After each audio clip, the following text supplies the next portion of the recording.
Our story takes place in a small, peaceful village nestled between rolling hills. A gentle stream flowed through it, reflecting the bright sun. Children played in the fields, their laughter echoing through the valley. But a shadow lurked in the nearby forest, a shadow that filled the villagers with fear, a large gray wolf. The villagers often found their sheep missing. They blamed the wolf, their hearts filled with anger. They talked of hunting it down, of making the valley safe again. Fear and anger had taken root in their hearts, casting a shadow over their once peaceful lives. Among the villagers lived a young boy named Finn. Finn was a kind and curious boy who loved to explore the fields and listen to his grandfather's stories. Finn's grandfather, Sean, was the oldest and wisest man in the village. He often shared stories with Finn, stories filled with lessons about courage, kindness, and most importantly, justice. One sunny afternoon, as Finn sat by his grandfather, listening to the birds sing, he asked, "Grandpa, why are the villagers afraid of the wolf? Why do they want to hurt it?" Grandpa Sean smiled gently, his eyes twinkling with wisdom. "Fear, my boy, often makes us see shadows instead of the truth," he said, his voice soft but firm. "It's easy to judge and condemn, especially when we are afraid. But true courage lies in understanding, in showing justice, even to those we fear." Finn was puzzled. "Justice, Grandpa? But the wolf steals our sheep. Isn't it just to punish it?" he asked, his brow furrowed in thought. Grandpa Sean stroked his long white beard, his eyes reflecting the wisdom of years. "Justice," he began, his voice calm and steady, "is not about revenge, Finn. It's about understanding the situation from all sides, about fairness, and about finding solutions that bring peace, not more pain." Finn pondered over his grandfather's words. He had always been a brave boy, but Grandpa Sean's words made him realize that there was more to courage than he had thought. True courage, he realized, was about facing your fears with a just and kind heart. Determined to understand what his grandfather meant, Finn decided to learn more about the wolf.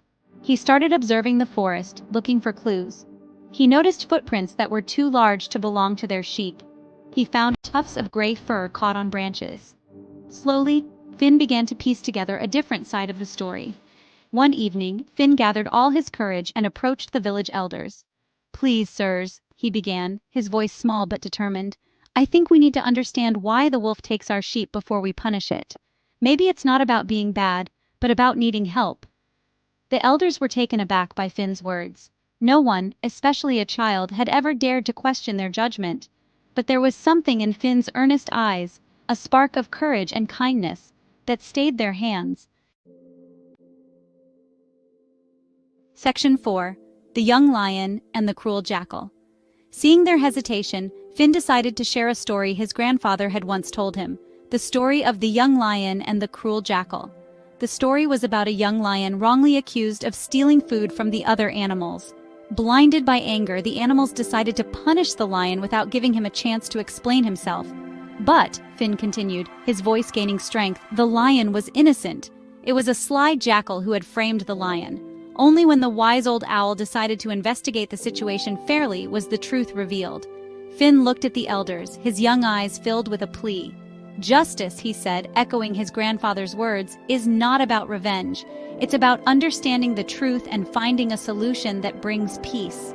The story of the young lion and the wise owl resonated with the elders. They realized the wisdom in Finn's words. They had been blinded by their fear and anger and had acted hastily. They agreed to listen to Finn and consider his perspective. Section 5. Facing the Shadow.